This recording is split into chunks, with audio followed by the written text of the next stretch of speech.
Yes, ma'am, visible. Yes, okay. See, I am a facilitator. I am working for a lot of universities for creating this IPR awareness session, and till now I have completed 300 sessions. And being a patent attorney, I am working with the universities also for protecting their intellectual property rights. So in Faridabad, like I'm working with Manav Rachna also for this filing work. So now what is intellectual property right see intellectual property से मतलब क्या है IPR होता क्या है देखो आप engineering students हैं कौन कौन से डिपार्टमेंट के हैं मैम यहाँ पे students Ma'am, they are mostly from BCA and few are from CSE also. Okay fine see CS और अगर मैं बीसीए और एमसीए की बात करती हूँ तो सबसे पहले इंपॉर्टेंट क्वेश्चन होता है कि मैम क्या सॉफ्टवेयर पेटेंट हो सकता है तो इंपॉर्टेंट आंसर मतलब क्वेश्चंस लोगों की स्टूडेंट्स के ये रहते हैं कि मैम हमने एक ऐप डेवलप की है हमने इसको पेटेंट करना है हमने ये सिस्टम डिवाइस है हमारे पास इसको मुझे पेटेंट करना है ना तो important answer for this question is India patent office हमारा कहता है कि अगर सॉफ्टवेयर के अंदर हार्डवेयर इंटीग्रेट नहीं किया आपने so then it is not patentable. So the important part is the hardware should be there when we are talking about the software algorithms or software patents. But again, कुछ guidelines आई patent office के अंदर जब patent office में लोग inventors जो है software related patent file करने लगे कि ऐसा कैसे कि हार्डवेयर ही इंटीग्रेट होना चाहिए तभी पेटेंट होना चाहिए तो फिर कुछ उन्होंने थोड़ा सा वो किया नैरो डाउन किया कि अगर सॉफ्टवेयर एल्गोरिथम जो भी आप पेटेंट कर रहे हैं उसका टेक्निकल एडवांसमेंट है कोई टेक्निकल प्रॉब्लम का वो सॉल्यूशन दे रहा है तो ठीक है तो हम सॉफ्टवेयर एल्गोरिथम का भी पेटेंट करेंगे बट कुछ कंडीशंस देख के तो उसके बाद फिर बहुत सारी इन्वेंशंस आई जैसे आईओटी बेस्ड इन्वेंशंस आई ठीक है एआई को लेके इन्वेंशंस आई मशीन लर्निंग को इन्वेंशंस आई कि हम एआई मशीन लर्निंग आईओटी को पेटेंट कर सकते हैं या नहीं yes we can do patent for IoT based invention for example अगर आपने कोई आईओटी बेस्ड इन्वेंशन बनाया है जो कि हेल्थ को मॉनिटर कर रहा है ठीक है या फिर आपने एग्रीकल्चर के लिए सपोज आपके एग्रीकल्चर फार्मिंग है आपके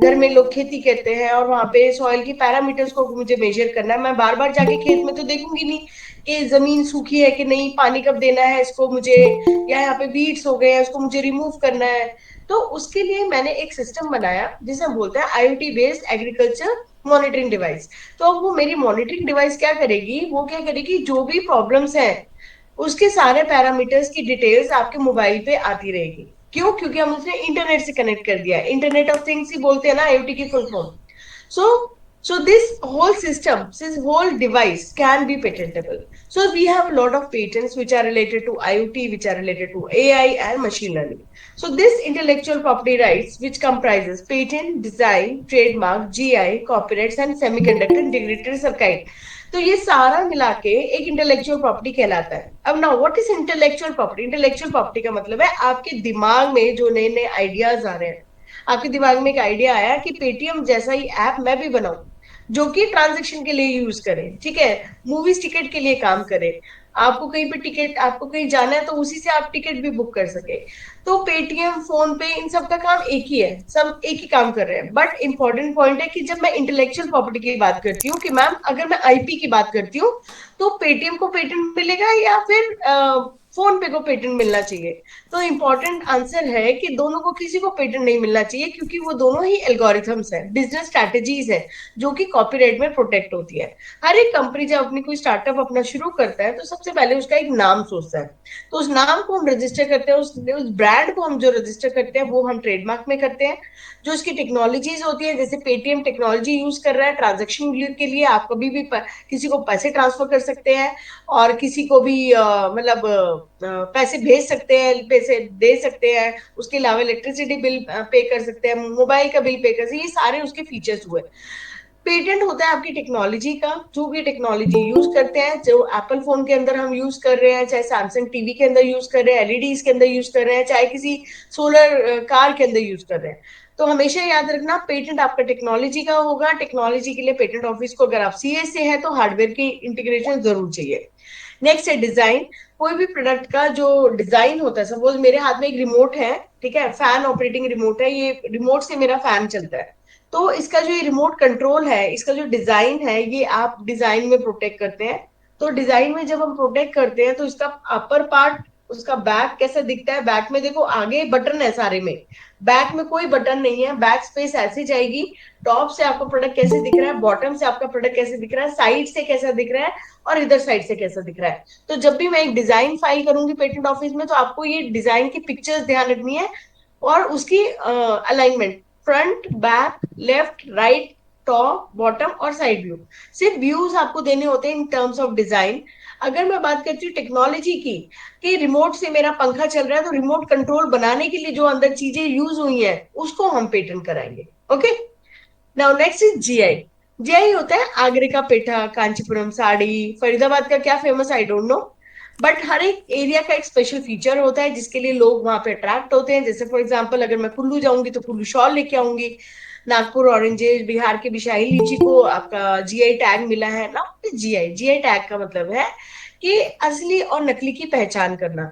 आप जब कोई मार्केट में चीज खरीदने जाते हैं, तो अगर आपको कोई बोल रहा है ये बीकानेरी भुजिया है, आप इसे ले लीजिए, तो आप कैसे बोलेंगे ये बीकानेरी भुजिया है। बट अगर आपको पता होगा कि यस बीकानेरी भुजिया को जीआई टैगिंग मिला हुआ है, तो ये बीकानेरी भुजिया ओरिजिनल प्रोडक्ट हो सकता है बीकानेर का। बट यू नो कि जब आप आगरा जाते हैं तो आपने देखा होगा बहुत सारे आगरे के पेठा, पंची पेठा लगा होता है ना। तो कई बार बड़ा कंफ्यूज होते हैं हम लोग भी कि ओरिजिनल प्रोडक्ट कौन बेच रहा है, ओरिजिनल ओनर कौन है, ओरिजिनल ट्रेडर कौन है। तो उसके लिए जीआई टैगिंग का यूज आया कि अगर आपका प्रोडक्ट ओरिजिनल है, सही है, तो आपके पास जीआई टैगिंग का नंबर होगा, तो उस नंबर को आप अपने प्रोडक्ट में शो करेंगे, जिसकी वजह से असली और नकली की पहचान हो सकेगी। नेक्स्ट है कॉपीराइट। कॉपीराइट आपको दिया जाता है आपके एल्गोरिथम्स पे, आप जो सॉफ्टवेयर एल्गोरिथम बनाते हैं। अगर आपने उबर, ओला, जोमैटो और स्विगी इन सबको देखा होगा, तो इन्होंने सबका ऐप है, तो जितना भी ऐप आप लोग यूज करते हैं प्ले स्टोर से डाउनलोड करके, वो सबका कॉपीराइट होता है। अब कॉपीराइट सिर्फ प्ले एप्स का नहीं होता, कॉपीराइट आप बुक्स का कर सकते हैं, रिसर्च वर्क का कर सकते हैं।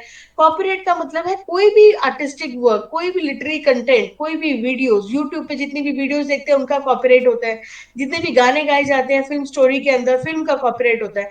तो copyright are the they are the expression of work, expression of ideas. Copyright does not include the technical part जो कि हम पेटेंट के लिए बात करते हैं। कॉपीराइट में जितना भी अल्गोरिथम्स की बात कर रहे हैं, जब आप पेटेंट ऑफिस में सॉफ्टवेयर कोड भी करेंगे, तो उसके लिए पेटेंट ऑफिस कहेगा कि आपको ऑब्जेक्ट कोड और सोर्स कोड पेटेंट ऑफिस को प्रोवाइड करना होगा, तभी आपका जो कॉपीराइट है वो ग्रांट होगा। Next semiconductor integrated circuit layout design, जिसमें एक मोबाइल, एक अगर मैं लैपटॉप की बात करती हूँ, लैपटॉप के अंदर वो जो ग्रीन कलर की चिप लगी होती है जिसपे सर्किट बोर्ड लगे होते हैं, उसको भी हम अलग से प्रोटेक्ट करते हैं।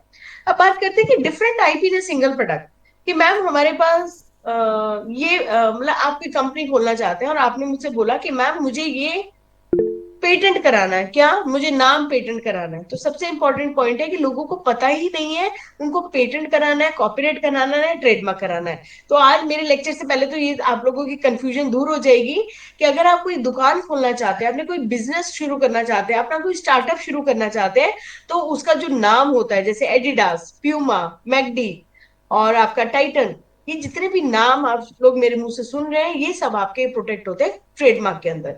ट्रेडमार्क के राइट आपको 10 ईयर्स के लिए दिए जाते हैं, 10 ईयर्स के बाद इनको आपको रिन्यू करना होता है। तो अब जब आप लैपटॉप के अंदर ये लोगो जो देख रहे हैं एप्पल का, तो इस लोगो की वजह से आप पहचान कर रहे हैं यस ये एप्पल का लैपटॉप है। तो लोगो, हर एक कंपनी का, एक ब्रांड का एक लोगो बहुत इंपॉर्टेंट होता है। जरूरी नहीं है कहीं पे मार्क लिखा हो, बट लोगो से आप पहचान लेते हैं। एम मैकडी, अगर आप हाईवे पे जा रहे हैं और आपको एम दिख जाए तो आप पहचान लेते हैं, अच्छा मैकडी का रेस्टोरेंट यहाँ पे है, हम लोग बर्गर खा के जाएंगे। तो ये लोगोस भी आपको पहचान कराते हैं अपने ब्रांड को लेके, तो इनको भी हम ट्रेडमार्क की कैटेगरी में प्रोटेक्ट करते हैं। तो अब देखो एक सिंगल प्रोडक्ट, वन लैपटॉप के अंदर कितने सारे आईपी है, उसका जो नाम है, उसका जो लोगो है, एप्पल का लोगो, वो आपका ट्रेडमार्क में जाएगा। एलईडी डिस्प्ले पेटेंट के अंदर जाएगी। बॉडी जो है लैपटॉप की, जो पूरा ओवरऑल स्ट्रक्चर है, वो आपका डिजाइन में जाएगा। जब आप कोई मार्केट से प्रोडक्ट खरीदते हैं, उसका जो इंस्ट्रक्शंस होती है वो आपका कॉपीराइट होता है। और ये जो सर, ये जो आप देख रहे हैं यहाँ पे, ये वाला ये जो पीसीबी सर्किट बोर्ड है, ये आपका इंटीग्रेटेड सर्किट के अंदर जाता है। Now one product having a 5 intellectual property right, जिसमें patent, design, trademark, copyright and design protect है। नाउ इंटेलेक्चुअल प्रॉपर्टी में आपका ब्रेन लगा है, आप सारे रिसोर्सेज को इकट्ठा करते हो और पूरी एक लेबर लगी होती है। एक रिसर्च जो 10 साल से आप किसी वर्क पे काम कर रहे हैं, उसका एक आउटकम निकल के आया, अब आप चाहते हैं कि वो रिसर्च को मैं पेटेंट करा लूं। क्यों?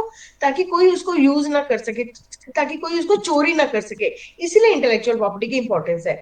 जो भी फैकल्टी रिसर्च करते हैं, 4-4 5-5 साल पीएचडी में जो अपना काम करते हैं, उसको हम पेटेंट इसलिए कराते हैं ताकि कोई उस पर कॉपी ना कर सके, कोई उस पर अपने राइट्स ना ले सके। अब हम बात करते हैं राइट्स होते क्या है।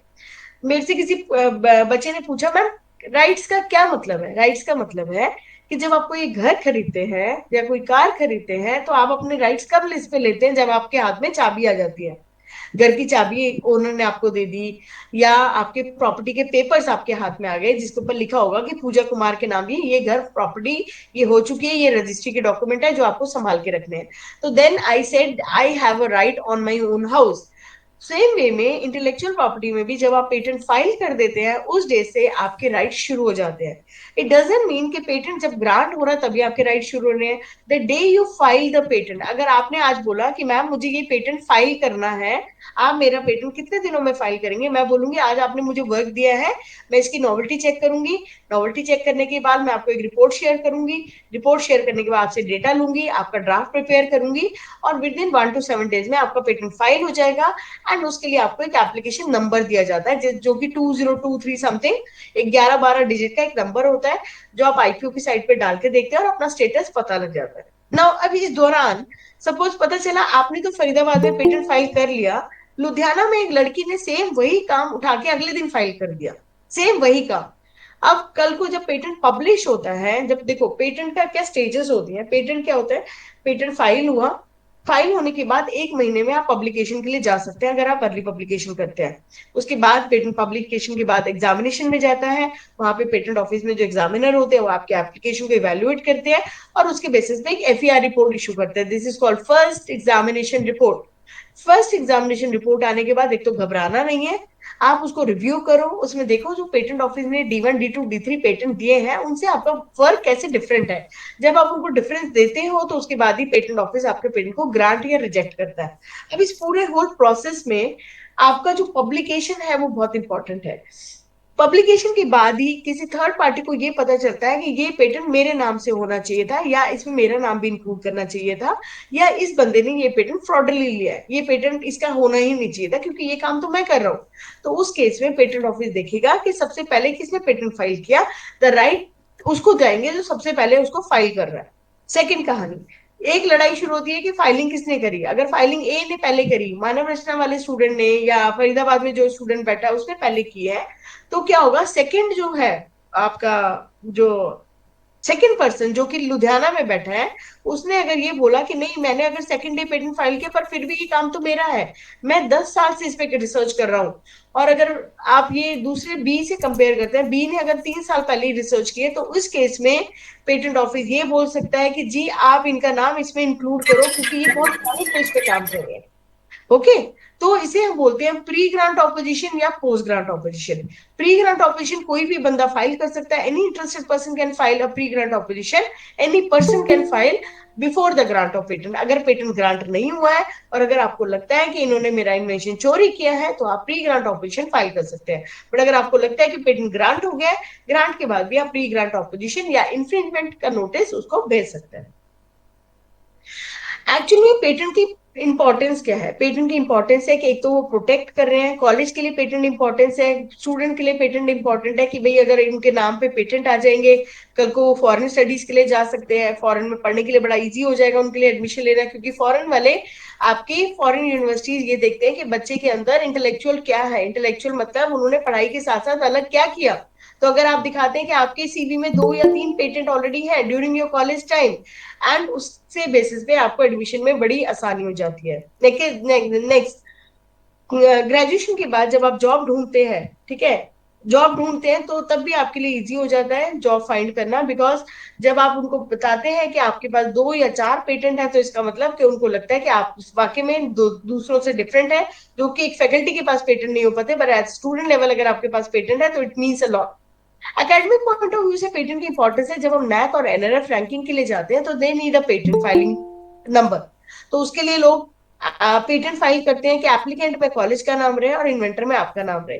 तो आपका नाम अगर रहता है एप्लीकेंट में तो राइट्स आपको ही दिए जाते हैं, हमेशा याद रखना कि पेटेंट में राइट्स हमेशा एप्लीकेंट के होते हैं। तो अगर एप्लीकेंट में कॉलेज का नाम है तो कॉलेज को ही राइट्स मिलेंगे। ओके, अभी तक अगर किसी की कुछ क्वेरीज है, कुछ पूछना चाहते हैं तो we can discuss. Any questions from the audience?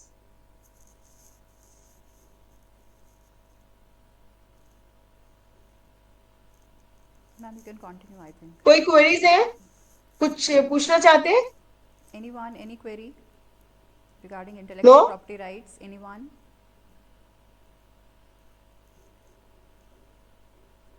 Okay, ठीक है। So next, own use patent का आप अपना खुद का स्टार्टअप शुरू कर सकते हैं, किसी को लाइसेंस कर सकते हैं, किसी को फ्रेंचाइजी दे सकते हैं और मर्चेंडाइज कर सकते हैं। कॉमन पीपल की प्राइड होता है पेटेंट फाइल करना कि एकेडमिक पॉइंट ऑफ व्यू से सीवी में एनहांस होता है कि मेरे 5 पेटेंट है, मेरे 10 पेटेंट है। और बिजनेसमैन के लिए पेटेंट की वैल्यू अलग होती है, क्योंकि अगर कोई फार्मास्यूटिकल कंपनी ड्रग मार्केट में मैन्युफैक्चर करके सेल आउट करना चाह रही है तो वो चाहेगी कि उस दवाई को कोई और ना खरीदे, तो मैं उसके ऊपर पहले पेटेंट फाइल कर लूं। तो बिजनेस पॉइंट ऑफ व्यू से सपोज नोकिया है, एप्पल है, और ये कंपनी जो भी है वो पेटेंट इसलिए करा रही है ताकि वो जो मार्केट में बेच रही है वो उनका ही राइट्स उनको मिले, ताकि कोई उस चीज पे नकल ना करे, कॉपी ना कर ले। ओके, कमर्शलाइजेशन वैल्यू ज्यादा लेना चाहते हैं, ब्रांड वैल्यू बनाना चाहते हैं, तभी बिजनेसमैन एक पेटेंट कराता है। पेटेंट एक्चुअली में एक सर्टिफिकेट है जो गवर्नमेंट आपको देती है, एक्सक्लूसिव राइट है, जो कि स्टॉप करता है other person from exercising, using, vending और इंपोर्टिंग। लिमिटेड पीरियड के लिए 20 ईयर्स के लिए दी जाती है, 20 ईयर्स के बाद ये पब्लिक डोमेन में आ जाते हैं। और पेटेंट का जो कंसेप्ट है ऐसा नहीं है कि अभी से चलता आ रहा है।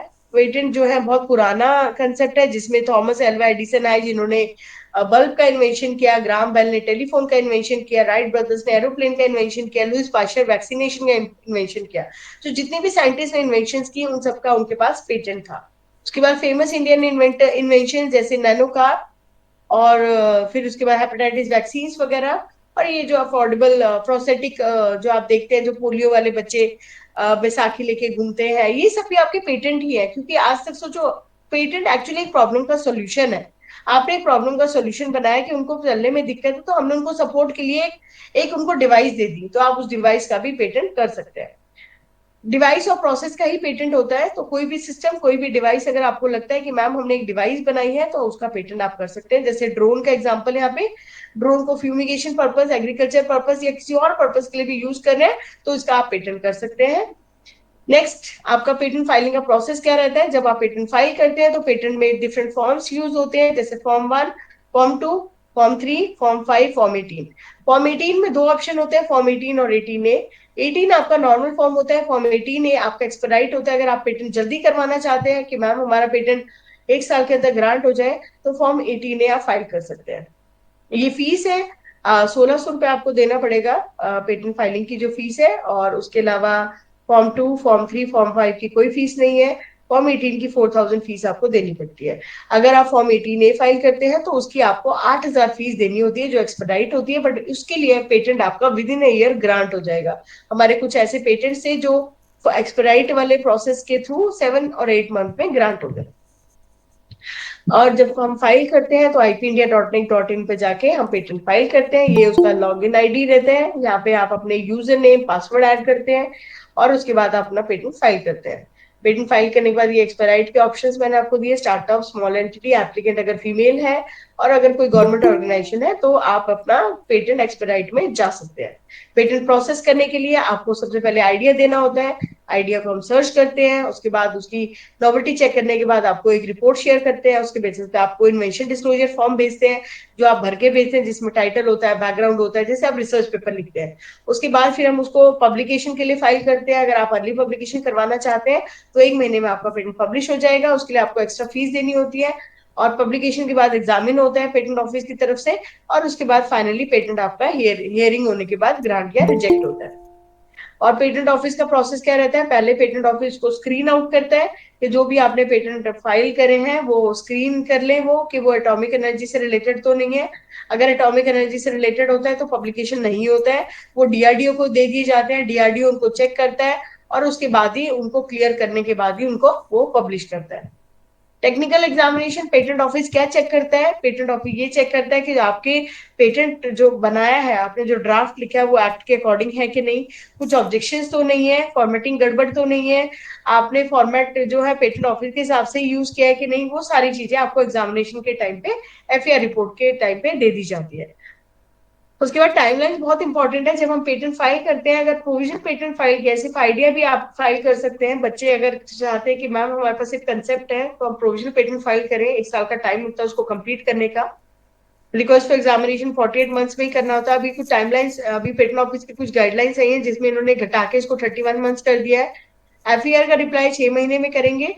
और ये सारे टाइमलाइन बहुत इंपॉर्टेंट है। अगर आपने एक भी मिस कर दी तो आपके पास चांस नहीं मिलता उसको दोबारा कुछ अपडेट करने का। नेक्स्ट है डिजाइन। डिजाइन में इंडस्ट्रियल डिजाइन जो आपने देखा होगा मार्केट में 3-3 महीने में आपको डिजाइन ग्रांट हो रहे हैं आजकल। तो डिजाइन का मतलब है बाहर की पैटर्न कॉन्फ़िगरेशन, उसका उसका बाहर का जो लेआउट है उसको हम प्रोटेक्ट करते हैं। जिसमें आपका ये जैसे सोफे का डिजाइन हुआ, घड़ी का डिजाइन हुआ, साइकिल का डिजाइन हुआ, तो लेआउट को हम प्रोटेक्ट कर रहे हैं, उसके टेक्निकल फीचर्स को हम डिजाइन में प्रोटेक्ट नहीं करते। सेट ऑफ आर्टिकल्स को भी प्रोटेक्ट कर सकते हैं। अगर आपको लगता है कि एक पूरे कप का सेट है जिसके ऊपर ये फूल पत्तियां लगी हुई हैं, तो ये सारा डिजाइन हमारा नॉवल है, इसको मुझे प्रोटेक्ट करना है, तो आप पूरे सेट को भी प्रोटेक्ट कर सकते हैं। उसके बाद मालाबार ज्वेलरीज जो है, गोल्ड जो बेच रहे हैं ये लोग, जितने भी ब्रांड्स हैं, तनिष्क ज्वेलरी हुआ, मालाबार गोल्ड ज्वेलरीज हुआ, और आपका कल्याण ज्वेलर्स, तो इनके जो डिजाइन है वो बहुत इंपॉर्टेंट होते हैं, इसलिए ये पहले इनको प्रोटेक्ट करते हैं, उसके बाद इसको मार्केट में बेचते हैं, क्योंकि इन डिजाइन की वजह से ही इनकी वैल्यू है। उसके बाद सोफे का डिजाइन, जैसे मैंने एग्जांपल दिया, कोई भी डिजाइन आपको लगता है कि मैम ये हमारा डिजाइन नॉवल है, तो आप कैड कैम सॉफ्टवेयर यूज करके उस डिजाइन को बनवा लें और उसके बाद उसको हम प्रोटेक्ट कर सकते हैं। डिजाइन के लिए हमारा मेन ऑफिस कैलकाटा है जो टेक केयर करता है, 1,000 रुपए इसकी फीस लगती है। और फिजिकल फाइलिंग आपकी दिल्ली, मुंबई, चेन्नई, कैलकाटा में होती है, और उसके बाद ही फाइनली जो डिजाइन वो आपको कैलकाटा ऑफिस से ही ग्रांट होते हैं। रिक्वायरमेंट है, आपको 1,000 रुपए फीस देनी होगी। अगर आप बड़ी कंपनी है तो 4,000 फीस लगेगी। एप्लीकेशन फॉर्म लगेगा, फॉर्म 1 फुल डिटेल्स जाएंगी, उसका नेशनैलिटी, उसका एड्रेस, क्लास, प्रायोरिटी डेटा, सब रजिस्ट्रेशन वगैरह डेटा जाएगा। 2 सेट ऑफ रजिस्ट्रेशन, 2 कॉपीज लगती है डिजाइन की। पावर ऑफ अटॉर्नी की जरूरत होती है, जो एजेंट है जो आपका डिजाइन फाइल कर रहा है उसका पीओ ही जाएगा। और फाइल करने के बाद 3 से 6 महीने में आपका डिजाइन ग्रांट हो जाता है। ये कैटल का डिजाइन जैसे मैं दिखा रही हूँ आपको कि एक कैटल का डिजाइन है जो हमने फाइल किया, टी पॉट जिसका नाम दिया। और डिजाइन में हमेशा याद रखना, टाइटल बड़े बड़े नहीं लिखते, छोटे से टाइटल होना चाहिए जिससे वो एग्जामिनर देख के पहचान ले कि आपने क्या डिजाइन फाइल किया है। ये डिजाइन का सर्टिफिकेट है जिसमें ये एप्लीकेशन नंबर आपको मिलता है, डिजाइन नंबर मिलता है, ये डेट मिलती है। और डिजाइन पब्लिश आपके ग्रांट होने के बाद होते हैं, जब वो रजिस्टर हो जाते हैं तब डिजाइन पब्लिश होते हैं। और पेटेंट पहले पब्लिश होते हैं, ग्रांट बाद में होते हैं, ये दोनों में डिफरेंस होता है। नेक्स्ट है आपका ट्रेडमार्क। ट्रेडमार्क मैंने आपको बताया एक वो इंटेलेक्चुअल प्रॉपर्टी है जो कि वर्ड, नाम, कोई सिंबल और कोई डिवाइस के ऊपर लगी होती है, जिसको आप इजीली डिस्टिंग्विश कर पाते हैं उसके नाम को देख के, उसके लोगो को देख के। ये इंपॉर्टेंट है क्योंकि ये एक्सक्लूसिव राइट देता है, बिजनेस एंटिटी को बिल्ड करने में हेल्प करता है, आइडेंटिफाई करता है origin of goods and services को, एश्योर करता है कस्टमर को about the quality of service and goods. For example, जब आप मार्केट में चॉकलेट खरीदने जाते हैं तो आप हमेशा याद रखते हैं कि अगर चॉकलेट खानी है तो 5 स्टार खाएंगे, या फिर बॉर्बन खाएंगे, या फिर ये आपका कैडबरीज की डेयरी मिल्क। बट अदर कोई चॉकलेट अगर आपको कोई दे रहा है लोकल चॉकलेट, तो आप बोलेंगे नहीं नहीं हमें नहीं चाहिए, क्यों? क्योंकि क्वालिटी में कॉम्प्रोमाइज हो सकता है। पर अगर कोई डेयरी मिल्क के अंदर, एक बार मुझे याद है जब मैं यूनिवर्सिटी में थी, कि डेयरी मिल्क के चॉकलेट में कीड़े निकले थे। तो उसमें अगर आप भी कोई चॉकलेट कंज्यूम कर रहे हैं और उस दौरान आपको कोई प्रॉब्लम नजर आती है तो आप उनसे क्लेम कर सकते हैं। बट अगर मैं लोकल प्रोडक्ट की बात करती हूँ तो लोकल प्रोडक्ट को आप कहीं पे क्लेम नहीं कर सकते। तो ये फर्क होता है ब्रांडेड चीज लेने में और अनब्रांडेड प्रोडक्ट लेने में। So we have different trademarks जिसमें नाम, collective mark, lions club, rotary club, ये सब भी ट्रेडमार्क में प्रोटेक्ट होते हैं। कोई आपकी स्लोगन्स हो गए, ठीक है, जैसे ये दिल मांगे मोर, पेप्सी का जो स्लोगन है, इसको भी हम प्रोटेक्ट करते हैं। नौकरी.com का जो आप वो देख रहे हैं, मार्क देख रहे हैं। एडिडास का आर, एडिडास के अंदर देखो साइड में आर लिखा है, तो इसका मतलब आर मतलब ये रजिस्टर्ड हो चुका है। और अगर टीएम फाइल होगा तो इसका मतलब ये ट्रेडमार्क फाइल्ड है, पेंडिंग है, अभी रजिस्टर नहीं हुआ है। तो ये दोनों में फर्क है टीएम और आर में। So now how to protect your trademark. Trademark protect करना है तो आपको ओरिजिनल ट्रेडमार्क देना होगा, 10 ईयर्स के राइट्स दिए जाते हैं। और अगर आप इसको यूज नहीं कर रहे हैं, रिन्यूअल नहीं कर रहे हैं, कोई पॉलिसी नहीं कर रहे हैं, तो आपका ट्रेडमार्क लॉस्ट हो सकता है। और ट्रेडमार्क एक्ट के अकॉर्डिंग ही हम ट्रेडमार्क अपना फाइल करते हैं, ipindia.nic.in पे जाके ट्रेडमार्क हम प्रोटेक्ट करते हैं। कॉपीराइट आपके बंडल ऑफ राइट्स है। सीबीसीए और सॉफ्टवेयर के लिए कॉपीराइट सबसे इंपॉर्टेंट है। अगर आपको लगता है कि आपने कोई एल्गोरिथम बनाया तो आप कॉपीराइट के लिए जा सकते हैं। पेटेंट ऑफिस कॉपीराइट का प्लेजरिज्म चेक करता है, ओरिजिनलिटी होनी चाहिए आपके काम में, तभी आपको कॉपीराइट मिलता है। कॉपीराइट में अगर आप कोई चीज चोरी करते हैं, इन्फ्रिंज करते हैं, तो कॉपीराइट में इन्फ्रिंजमेंट आपकी इम्प्रीजमेंट हो सकती है, जेल हो सकती है, 50,000 से लेकर 2 लाख तक की पेनल्टी हो सकती है। कॉपीराइट को आप लाइसेंस भी कर सकते हैं, जैसे पब्लिशर क्या करते हैं, बुक पब्लिश करते हैं और उसकी रॉयल्टी इन्वेंटर को देते हैं, ये फायदा होता है कॉपीराइट्स का भी। So subject matter of copyright we have different categories, जैसे लिटरी कैटेगरी बुक्स हो गई, आर्टिस्टिक में ड्राइंग्स हो गई, ड्रामेटिक में ड्रामा हो गया, कोई भी सिनेमाटोग्राफिक स्टेप्स हो गए, म्यूजिकल में म्यूजिक हो गया, और साउंड रिकॉर्डिंग में साउंड रिकॉर्डिंग्स हो गए। तो ये सारी चीजों पे आपको कॉपीराइट दिया जाता है। कॉपीराइट की वर्क के लिए अगर कोई लिटरेरी वर्क लिख रहा है, कोई कंटेंट किसी ने लिखा है, कोई ब्लॉग लिखा है, तो वो ऑथर कहलाएगा। म्यूजिक वर्क के लिए म्यूजिक कंपोजर, आर्टिस्टिक के लिए आर्टिस्ट, फोटोग्राफर के लिए person who is taking a photographer. Copyright में इकोनॉमिक और मॉरल राइट्स होते हैं। मॉरल राइट आपके नॉन ट्रांसफरेबल होते हैं, इकोनॉमिक राइट्स आपके ट्रांसफरेबल होते हैं, जिससे कि आप मॉनेटरी गेन या फिर रॉयल्टी कमाते हैं। तो ध्यान रखिए, जब आप कॉपीराइट की बात करते हैं तो कॉपीराइट में हमेशा इकोनॉमिक राइट ट्रांसफरेबल होते हैं, मॉरल राइट ट्रांसफरेबल नहीं होते हैं। और कॉपीराइट में भी आपका ये 500 रजिस्ट्रेशन फीस लगता है। आर्टिस्टिक वर्क के लिए 2,000 है, साउंड रिकॉर्डिंग के लिए 2,000 है, और सिनेमाटोग्राफिक वर्क के लिए 5,000 है। कॉपीराइट प्रोटेक्ट करना है तो एप्लीकेशन पेटेंट ऑफिस में फाइल करनी होगी। 1 महीने का टाइम देते हैं वेटिंग पीरियड। 1 महीने के बाद वो उसको स्क्रूटनी करते हैं, कोई लेटर वेटर भेजते हैं, तो आप उसका ऑब्जेक्शन का रिप्लाई बनाइए, और उसके बाद 2-3 महीने में पेटेंट ऑफिस आपका कॉपीराइट ग्रांट कर देता है। कॉपीराइट मेरे ख्याल से अभी 3 से 6 महीने थोड़ा लग रहा है, टाइम लग रहा है उसको ग्रांट होने में, बट ग्रांट हो जाता है अगर आप उनके रिप्लाई दे देते हैं।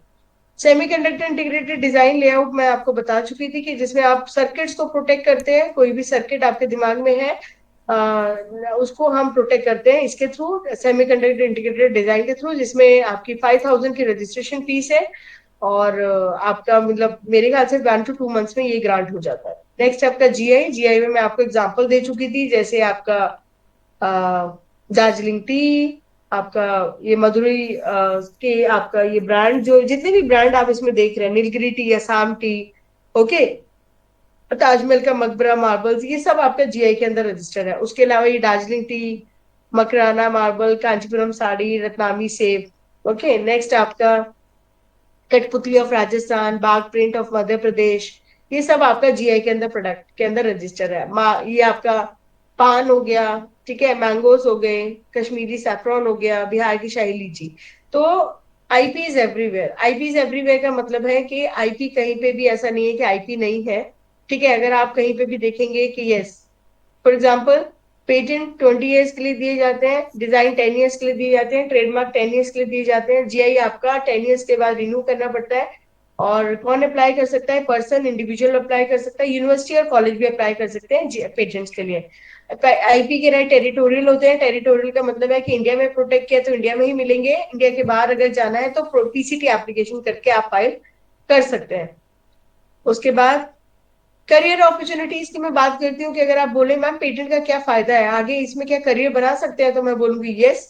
पेटेंट के लिए अगर आप एक साइंस बैकग्राउंड के हैं तो पेटेंट एजेंट की जॉब, पेटेंट एजेंट क्वालिफाइड करके you become a patent agent.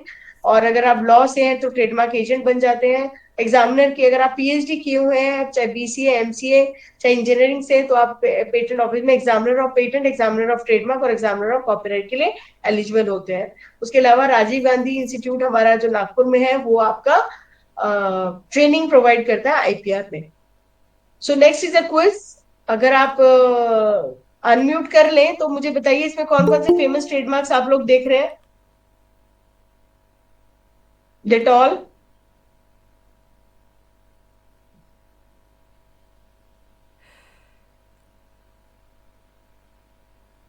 बताइए। पेप्सी। मैम अनम्यूट का ऑप्शन है आपके पास? Yes, ma'am. जहांगीर, लेक्चर में हूँ, लेक्चर में हूँ। Yes, please, anyone? हाँ, anyone please tell me Anyone? what are the Attendees? which are the famous trademark you are seen in this puzzle? Amul,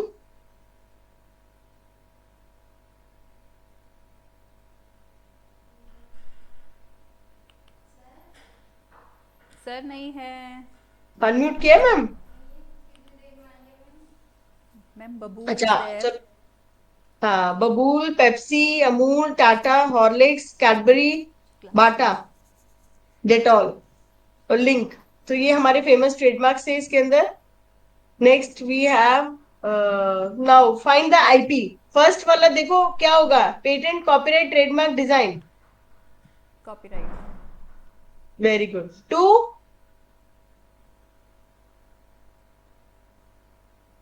सिर्फ ma'am ने सुना लेक्चर लग रहा है। सेकंड क्या होगा बताइए, पेटेंट, ट्रेडमार्क, कॉपीराइट, डिजाइन में से डिजाइन। थ्री,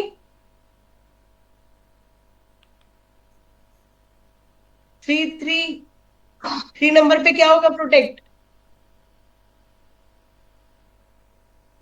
ट्रेडमार्क या डिजाइन? ट्रेडमार्क। हाँ, design. Design. Very trademark. Good. Four, four, fourth is trademark. Very good. Five, design. Here. Trade देखो मैम को ही सर्टिफिकेट मिलेगा, फिर मैं मैम के नंबर नाम दूंगी, किसी और का दूंगी नहीं नाम। सर्टिफिकेट चाहिए तो जवाब दो चलो। Which type of IP protects the painting painted by artist? Design. No, artist painting बनाता है तो डिजाइन में थोड़ी ना जाएगा।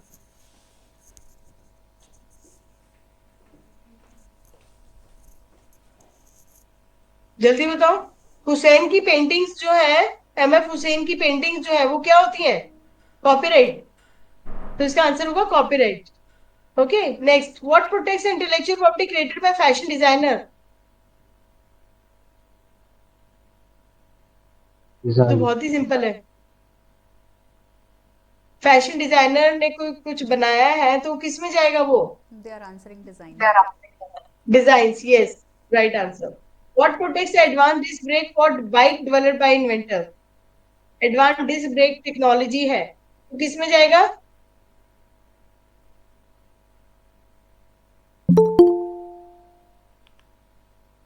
जल्दी बताओ। पेटेंट। कॉपीराइट।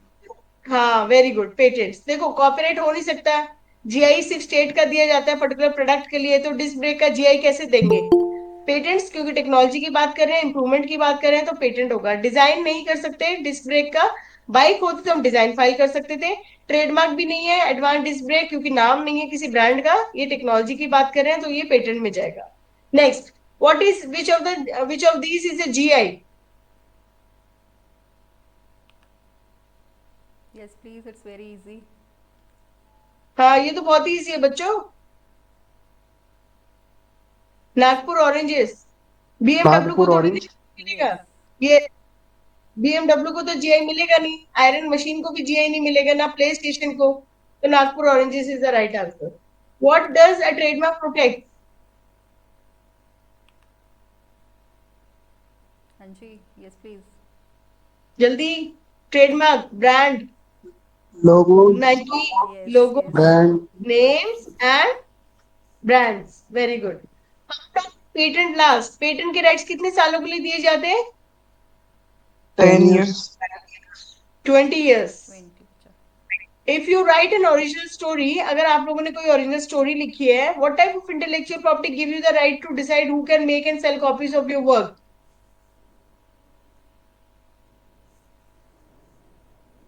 यस। कॉपीराइट। हाँ, बुक, बुक किस में जाती है? इसका मतलब किसी ने लेक्चर ही नहीं सुना। बुक किसमें प्रोटेक्ट कॉपीराइट। होती है? Copyright. Very good. Good. Imagine a cricketer set up its own company to sell its own range of clothes. So, what type of intellectual property can it use to show that clothes are made by his company? अगर मैं कल को कपड़े बना के बेचने लगती हूँ तो किसके अंदर मैं उसको प्रोटेक्ट करूंगी, उस नाम को? ब्रांड, ट्रेडमार्क, हाँ, trademark, very good. Imagine a company develops a new technology that improves its main product. So, what type of intellectual property can use to stop others from copying their invention?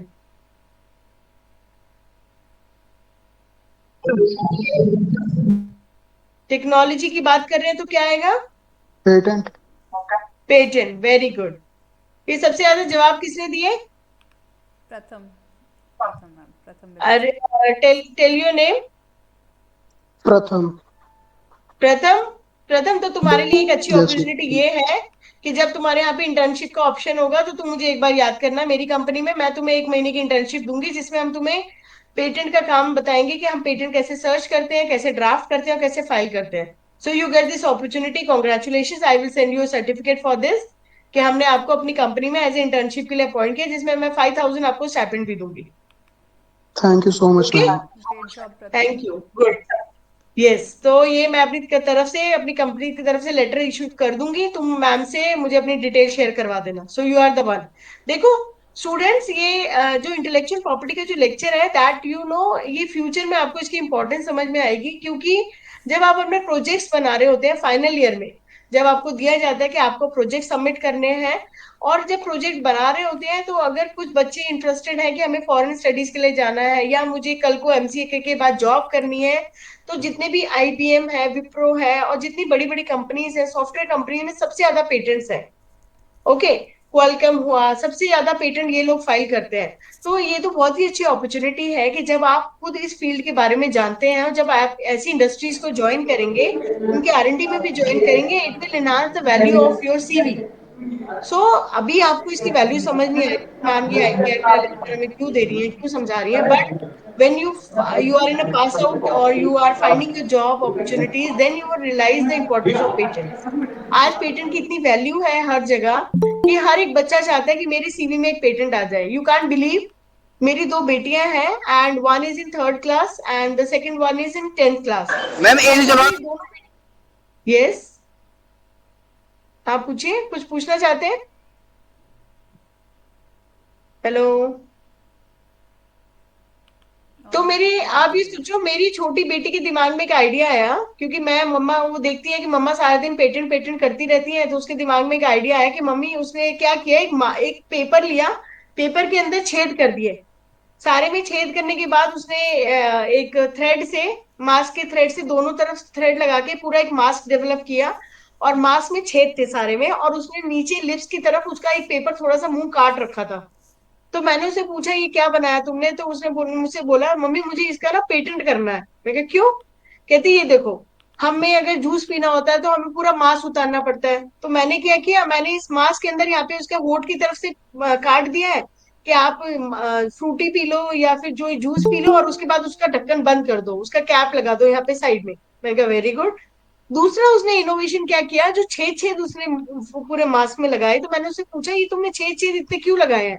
कह रही mummy क्या होता है, जब हम ma'am हमें बोलती थी मास्क पहन के रखो पूरी क्लास में, तो हमें सांस लेने में दिक्कत होती थी, तो मैंने छेद छेद बना दिए ताकि हम हवा ले सके, हमारे एयर हम ले सके. तो आप बिलीव नहीं करोगे, मैंने वो कैड कैम सॉफ्टवेयर वाले के पास, उसे अपने, मेरी कंपनी में है, सॉफ्टवेयर वाले को बोला तुम सेम ऐसा मास्क बनाओ. कैड की पिक्चर्स बनवाए और हमने उसको प्रोटेक्ट किया, और पेटेंट ऑफिस ने उसको डिजाइन ग्रांट भी कर दिया. तो आप ये सोचो, मेरी थर्ड क्लास की बेटी के पास एक डिजाइन आ गया जो अभी बहुत ही छोटी है. तो उसके स्कूल में डीपीएस में जब वो डिजाइन दिखाया गया, इट वाज सो सरप्राइजिंग कि आज तक टीचर्स के पास पेटेंट नहीं है, टीचर्स के पास डिजाइन सर्टिफिकेट नहीं है, पर मेरी बेटी के पास डिजाइन का सर्टिफिकेट है. So that adds value to your CV also. That is important message I am giving here कि मैम वन. आप अगर अभी. हाँ, बोलिए बोलिए. बिल्लो पक्के बिल्ले याद की करेगी. Yes, please. मैम आई तो लव इसीलिए, यू. हाँ, तो ये गाना आप गा रहे हैं तो इसका क्या कॉपीराइट करना चाहते हैं? पर ये तो किसी और का है. Sorry तो for the कई बार interruption, क्या. ma'am. यस, अभी मैं एक और एग्जांपल देती हूँ. आप बीसीए के हैं, एक स्टूडेंट आया मेरे पास और उसने बोला कि मैम मुझे एक वेबसाइट बनाई थी मैंने किसी कंपनी के लिए, और उन्होंने मुझे कॉपीराइट इन्फ्रिंजमेंट का नोटिस भेजा है. तो मैंने उनसे बोला क्यों, तुमने क्या किया था? कि उसमें एक पिक्चर लगानी थी मुझे उस वेबसाइट के अंदर बच्चों की, जो कि मैंने गूगल से उठा ली. तो गूगल से जैसी मैंने वो पिक्चर उठाई और मैंने कॉलेज को हैंड ओवर करी वो वेबसाइट, तो कॉलेज वालों ने मेरे ऊपर इन्फ्रिंजमेंट का नोटिस भेज दिया। तो मैंने कहा इंपॉर्टेंट पॉइंट आपको ये ध्यान रखना है कि जब भी आप कोई वेबसाइट से या कंटेंट कोई भी गूगल से उठाते हैं, तो आप उसका रेफरेंस जरूर कोट करेंगे। उस इमेजेस को आप अपने ग्राफिक डिजाइनर से उसको थोड़ा मॉडिफाई करेंगे, सेम इमेज आप यूज नहीं कर सकते। इवन अगर आज मैं यहाँ पे लेक्चर दे रही हूँ और कल को कोई आपकी इंस्टीट्यूट वाले मेरी फोटो को कहीं पे यूज कर रहे हैं मेरी बिना परमिशन के, तो उसके लिए भी मैं कॉलेज को सू कर सकती हूँ।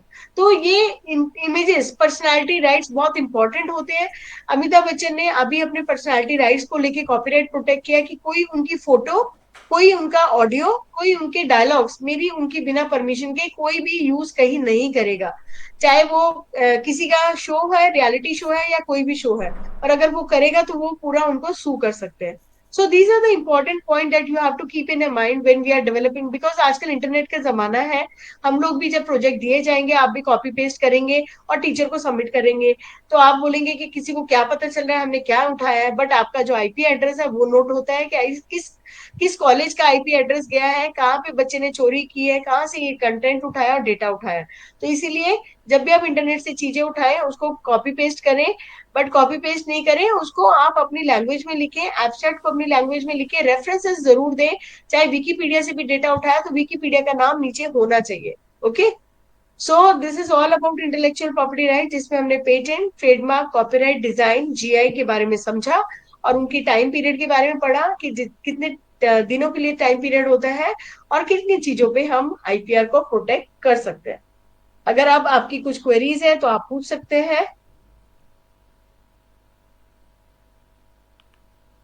Chaman यस, Jay, Chaman Jay, if you are hearing me.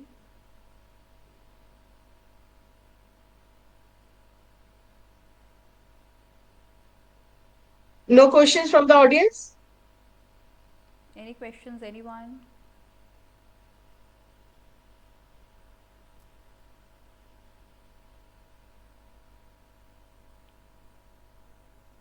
So I'm writing my email ID for any questions in future. My email ID is, कभी किसी स्टूडेंट को लगता है कि मैम मैं ड्रोन पे काम कर रहा हूँ, मुझे ये क्या करना चाहिए, इसमें पेटेंट करना चाहिए नहीं करना चाहिए, अगर कोई फैकल्टी रिसर्च पेपर पे वर्क कर रहा है उसको गाइडेंस चाहिए कि मैम ये वर्क पहले हो चुका है तो हम इसका पेटेंट कर सकते हैं या नहीं, या अगर ऑलरेडी पेटेंट फाइल किया उसको आपने कंप्लीट नहीं किया तो उसके बाद आप उसको मॉडिफाई करके कर सकते हैं या नहीं। So my email ID is pooja@innovintellects.com। Okay, तो कोई भी क्वेरीज है, कुछ भी आप डिस्कस करना चाहते हो आप कभी भी कर सकते हैं। सो every time I am available, and thank you for this lecture, for giving this opportunity here. Thank you so much, ma'am, for securing your precious time and enlightening us with your words. Thank you so much. Yes, ma'am आप सबकी attendance भिजवा दीजिएगा, Sure, ma'am. and you can send me an email ID also, that pooja@innovintellects, so that we can generate the certificates of all the participants. And if faculty is also attending, so you can write faculty there, their email ID, so that they will get the appreciation certificate from the government of India. Thank you so much, ma'am. Okay, Okay. चलिए, thank you. Thank you, ma'am. Thank you Okay. so much.